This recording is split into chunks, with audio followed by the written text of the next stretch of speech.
Fala, filhotes, estão vivos? No vídeo agora nós vamos falar um pouquinho sobre o noticiário, mais uma vez comentando notícias, né?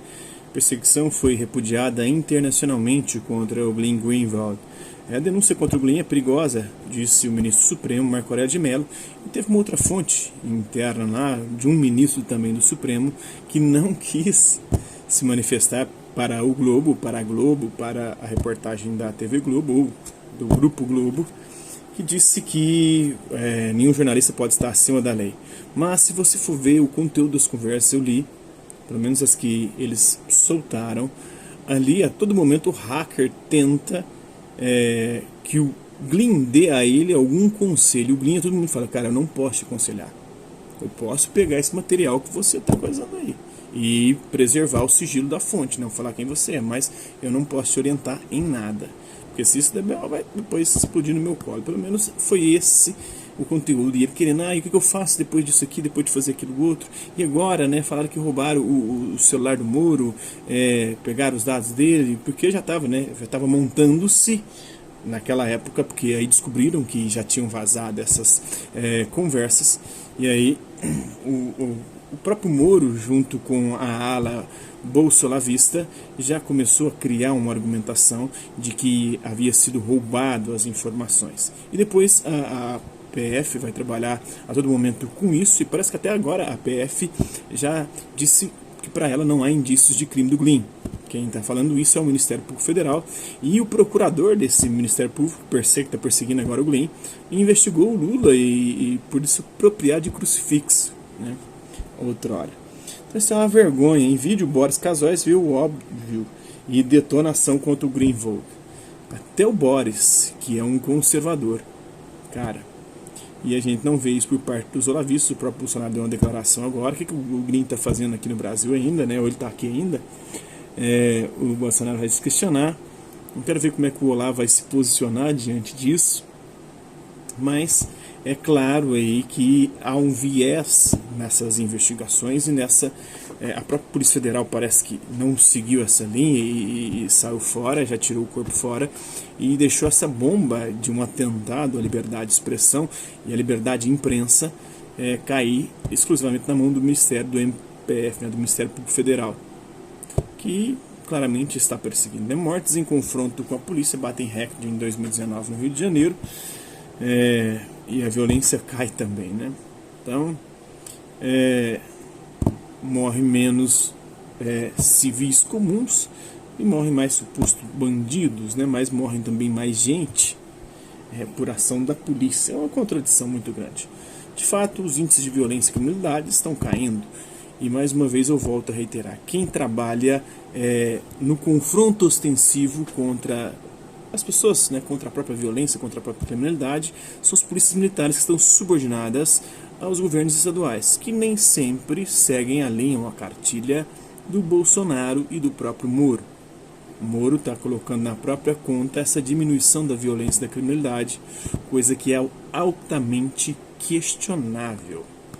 Para advogados, denúncia do Ministério Público Federal contra o Glenn Greenwald é um absurdo jurídico, né? A Globo livra a cara de Moro e Lava Jato da denúncia canalha contra o Glenn.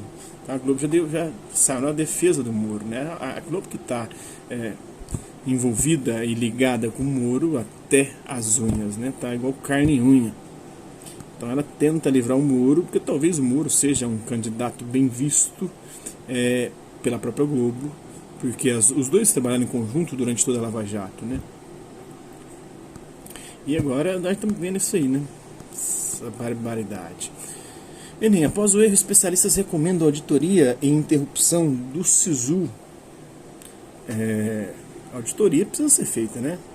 Pra gente ver o que de fato ocorreu lá, se foram só 6 mil, teve um número anterior que dizia ser 30 mil, o número de pessoas que tiveram suas notas erradas, ninguém sabe, então tem que ter uma auditoria, assim como se fizeram na Petrobras, a auditoria que não encontrou nada, gastaram 48 milhões para fazer auditoria na Petrobras para não achar nada, e não é que eu acho que não tem nada, eu acho que tinha alguma coisa assim nesses contratos. O problema é que o bolsonarismo está começando a entrar nas entranhas do poder.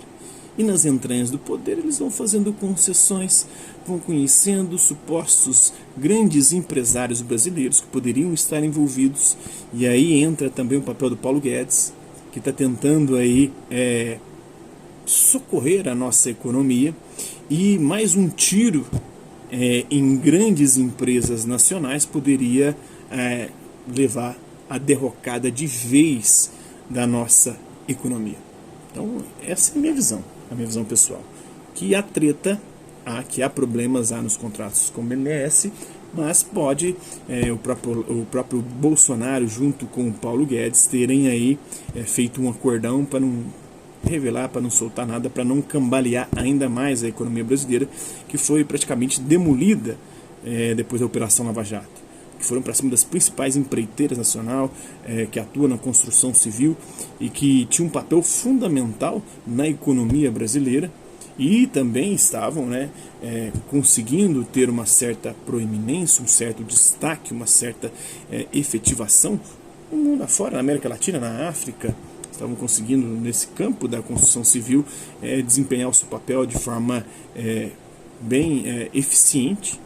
Mas aí, essa é a minha opinião sobre a questão da auditoria do BNDES.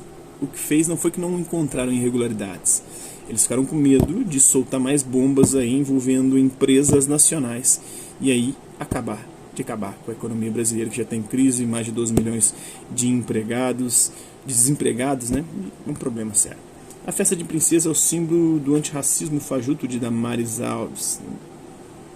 Deu uma festa de princesa para a menina. Eu não vou ler essa notícia porque a Damares, para mim, está no campo de completa loucura, insanidade. Então, são coisas que às vezes compensam, mas nesse momento não. O uso da expressão empreendedorismo é para esconder a precarização do trabalho. É o que aconteceu lá no Jornal Nacional, né? O empreendedorismo é quando a economia está aquecida, é quando as pessoas têm oportunidade de emprego, quando o desemprego está baixo. Mas quando o desemprego está alto, as pessoas têm que ir para a informalidade e aí chamam isso de empreendedorismo. Na verdade, estão numa tentativa desesperada de sobreviver, de conseguir garantir a sua própria subsistência, né? O livro conta a história da eleição de 89 e o primeiro golpe contra o PT. Foi de fato um golpe contra o PT, assim como eu acredito que em 2016 também o impeachment da Dilma foi um golpe, mas também há o outro lado, há as outras visões, há as outras versões que não deixam de ter as suas razões e as suas verdades. Então eu não vejo a história e a divergência sobre as posições históricas como um lado sendo verdadeiro, certo, correto, o outro errado, mentiroso, do mal, negativo. Eu acho o seguinte, que as posições divergentes ao longo da história, elas revelam facetas, e a gente tem que confrontar os dados e ver quais são aqueles que subsistem a esse confronto dessas posições divergentes. Caralho, eu copiei um parágrafo do discurso do Goebbels. Isso não quer dizer que eu seja nazista. Não gosto de preto, vai lá, eu não gosto de viado também. Isso faz de mim um nazista? Acho que a esquerda tem que ser eliminada. Aí você me chamar de nazista só por isso? A polícia tem de ir na periferia e matar mesmo. O que isso tem a ver com nazismo? Sou só um cidadão de bem, com família e frequentador da igreja. Eu só falo o que todo mundo pensa. O que isso tem a ver com nazismo? Porra. Tem tudo a ver com nazismo, né? O pensamento totalitário. Essa visão de que todo mundo pensa assim, que eu vou agora desempenhar a expressão da cultura brasileira, falando em nome da população brasileira, como se ela fosse conservadora. A maior parte da população brasileira não sabe nem o que é i5. Perguntaram para ela recentemente, elas acharam que era um celular da Samsung, velho. Então o brasileiro não sabe o que é conservador, o que é progressista, o que é liberal, o que é esquerda, o que é direita. Então não tem como você falar em nome da população brasileira. Praticamente 90% da população brasileira é semi-analfabeta ou analfabeta, né? Ou analfabeto funcional. Então não tem como falar isso. E tanto a direita agora quer sequestrar o discurso ou sequestrar os anseios da população, o que outrora a esquerda fazia. Ela dizia que estava ali defendendo os interesses do povo, os interesses dos marginalizados, os excluídos, dos desempregados, daqueles que sofriam com uma economia elitista que drenava o dinheiro do setor produtivo para o setor especulativo, né, para poder alimentar a riqueza e as finanças de quem detinha o poder econômico. Agora é a direita fazendo isso, né, querendo sequestrar o ideário popular, os anseios populares, dizer o que o povo quer, o que o povo deseja, o que o povo pensa. Então é uma briga para quem está representando de fato o povo. Na verdade, nenhum dos dois lados estão de fato representando o povo. Para advogados, a denúncia do Ministério Público Federal contra o Glenn Greenwald é um absurdo jurídico. Acabou o repertório do Moro, né? Depois do Roda Viva ficou claro isso, não tem mais repertório. Agora ele vai ficar na monotecla dele, batendo nos dados que ele tem conseguido, que alguns deles expressivos e diretamente ligados à atuação dele, que é as apreensões de drogas, apreensão de contrabando, né, e tudo isso aí que foram recordes. Agora, a diminuição da violência, como já disse, não acredito tanto assim nele. Bolsa Família, o início do fim. Não sei se é o início do fim, porque o Bolsonaro já deu o 13º do Bolsa Família. Procuradora que redigiu o impeachment de Gilmar em dobradinha com o Deltan defende denúncia contra o Glenn. Isso está mais que óbvio, né? Claro que ela é defender, ela é do Ministério Público Federal, da mesma galera do Deltan, e que tem uma influência sobre outros procuradores do Ministério Público Federal de outras partes do Brasil, que atuaram em conjunto, que ficavam ali conversando nas conversas que a Vaza Jato revelou. O momento em que Moro mais uma vez castiga a língua portuguesa, câmera, né? Não foi só câmera que ele falou também bobeirajada, né? Que não existe. E vários outros, né? Impropérios. Atentados contra a ortografia e a gramática. Seria justo refazer todos os julgamentos de Lula, diz o Karnal. Pela primeira vez ele se posiciona. Ele que sentou junto com o Moro, né? Para quem Moro não deveria ser ministro. Também concordo plenamente. Moro, ele disse o tempo todo que não seria político, mas está aí subindo degrau por degrau para poder chegar onde que ele quer, e eu acredito que ele quer a presidência. Cordeiro atirado de helicóptero em piscina de milionário argentino provoca revolta no país. O cara, quando tem muito dinheiro, eles fazem cada absurdo, né? Eu lembro de do cara que quase veio pro Flamengo, o italiano lá, negão, de origem africana. Qual que é o nome dele mesmo? Esqueci, só sei que ele pagou, acho que 20 mil, 50 mil dólares para um amigo, ou um sujeito lá da região onde ele morava, lá para pular da ponte de moto. O cara pulou, ganhou 50 mil dólares. Os caras fazem, né, festa de princesa, o símbolo do racismo fajuto de Damares, porque colocou uma princesa negra, né? Não vou entrar em detalhes. Uso da expressão empreendedorismo, já falei. O Grupo Livre a Cara, já falei também. Agressão frontal à liberdade de imprensa. Líderes partidários saem em defesa do Glenn. Tem que defender, cara. Porque se foi o que eles estão colocando lá, o texto das conversas, não há orientação do Glenn no sentido de ou ter pago, ou ter pedido para os hackers fazerem aquilo, ou terem os orientado. O Globo demite Regina Duarte no Jornal Nacional e já pode contratar o canastrão Moro, né? Parece que ela foi demitida agora da Globo. Ela vai dar uma lascada, né? Porque o salário da Globo vai ser era muito maior com certeza do que o salário que ela vai receber como ministra, né? A não ser que ela entre nas rachadinhas lá. Moro no Roda Viva, um altruísta genuíno, não diz ao vivo que faz doações a crianças. É autopromoção, né? O cara é um mala sem alça.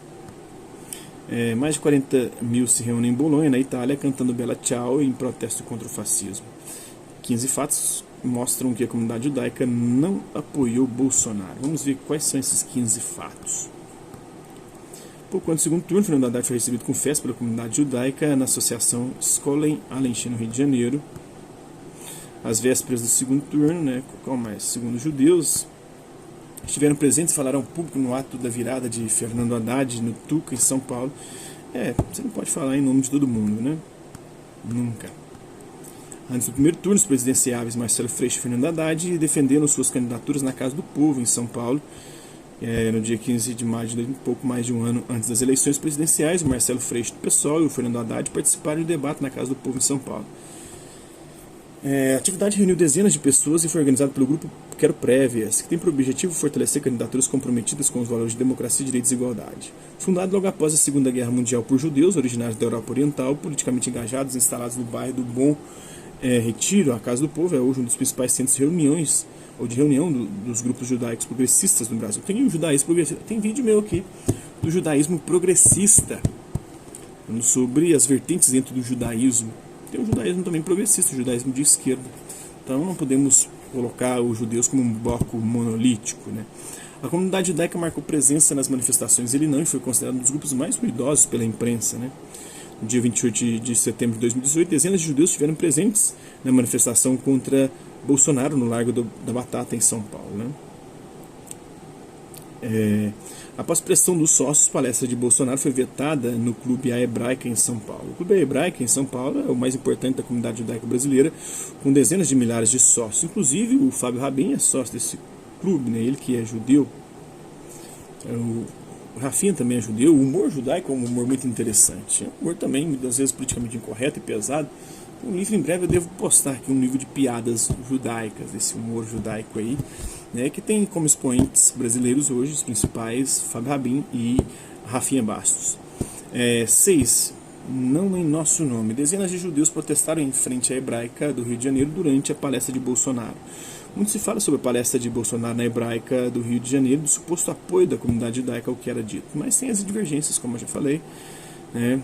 Lideranças da comunidade judaica repudiaram de imediato as falas de Bolsonaro no Clube da Hebraica do Rio de Janeiro, aquela fala lá das arrobas, né? Foram inúmeras as manifestações das arrobas dos quilombolas, né? Foram inúmeras as manifestações contrárias ao convite e às falas de Bolsonaro no Clube Carioca.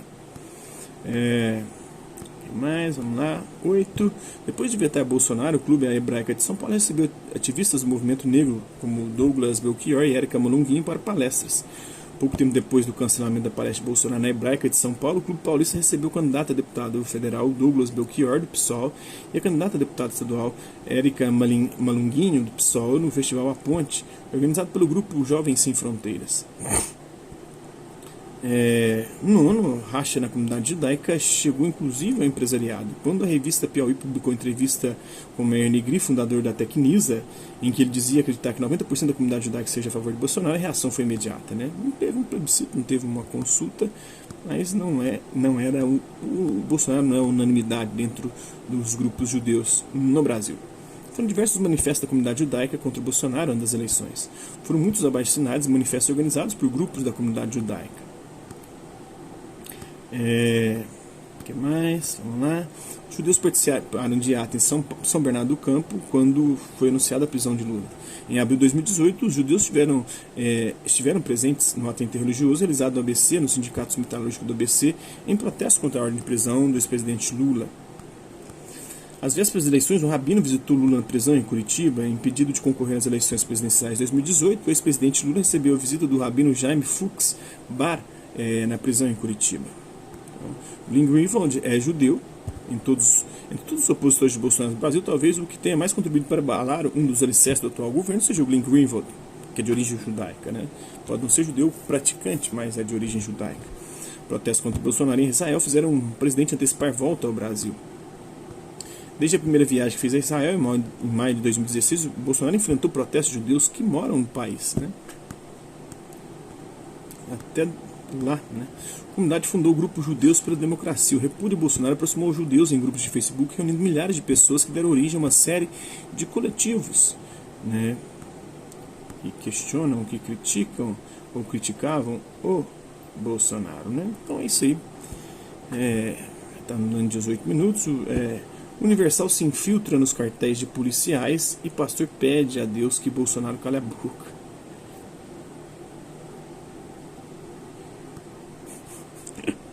Oxfam vai a Davos para alertar que apenas 8 homens possuem a mesma riqueza que a metade mais pobre do mundo, né? O Instituto Mercado Popular costumava publicar as falhas desses estudos da Oxfam. Não sei se eles mudaram a metodologia, mas uma coisa é certa, né? Há uma concentração. O próprio Piketty mostra isso em suas obras, né? O Piketty tem um vídeo dele que eu quero fazer sobre o novo livro dele, Capital e Ideologia. Em breve eu devo chegar lá. Tá foda, eu tava com meus filhos aqui, tava difícil de fazer vídeos. Mais de 40 mil apoio a Stalin cresce na rua e sindicato pede volta de Stalingrado. Olha só. Stalinismo. Parece que tem um Jones Manuel com stalinista aí, né, cara? O Gustavo Machado fala muito sobre o stalinismo, como ele corrompeu o pensamento marxista. E aí o Olavo diz que é marxismo.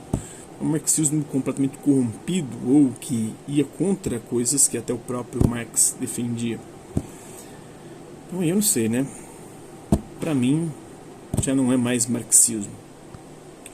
É igual ao termo neoliberalismo, né? A esquerda se apropriou desse termo e o usa para chamar tudo qualquer coisa, né? O PSDB é chamado de neoliberal, quando a própria direita liberal e conservadora, eles são socialistas fabianos, né? Então há muita divergência.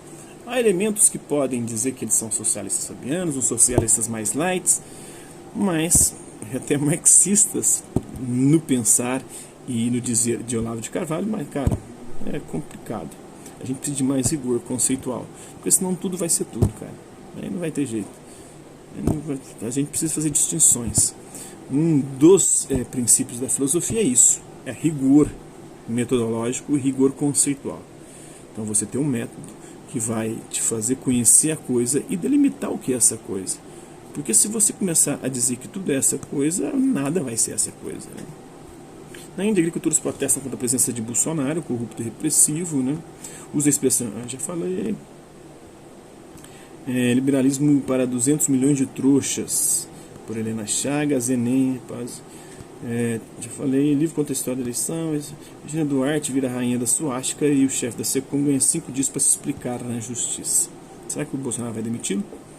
A Juca Ferreira, Regina Duarte fará parte de uma equipe que tem declarado guerra à cultura. Juntos no campo, na luta e na alegria, a grande festa de final de ano do MST. O brasileiro merecia, em 2019, ainda aguentar Galvão Bueno narrando futebol. Eu discordo. Sou a favor de que ele continue narrando. No UFC, americano racista chama o Brasil de chiqueiro, sai de mandíbula quebrada por nigeriano. Eles gostam, né? Eles são contra a violência à esquerda, mas na hora que vê um direitista apanhando, eles vão ao delírio nas redes sociais. O esquerdista Luxemburgo, aí é a oportunidade de Palmeiras resgatar sua história, Caracas e violência, né? É isso aí. Parar por aqui. Hasta la vista, Bíblia. Até a próxima.